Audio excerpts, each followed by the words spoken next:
बिस्मिल्लाहिर्रहमानिर्रहीम। अल्लाह का नाम लेकर जो बड़ा मेहरबानी है, रहम करने वाला है। इंसान की फितरत में बड़ी जल्दबाजी है, इसलिए वो दुनिया की चीज़ों से मोहब्बत और उसकी लज्जतों में मशगूल होकर आखिरत के वादों और जन्नत की नियामतों को भूल जाता है।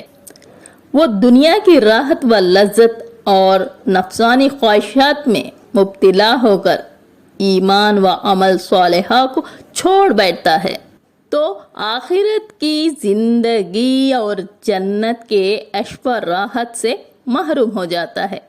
लिहाजा अक्लमंद इंसान वो है जो दुनिया के मुकाबले में आखिरत और ख़त्म देने वाली नियामतों के मुकाबले में हमेशा बाकी रहने वाली नियामतों को तरजीह दे, यानी प्रियॉरिटी दे।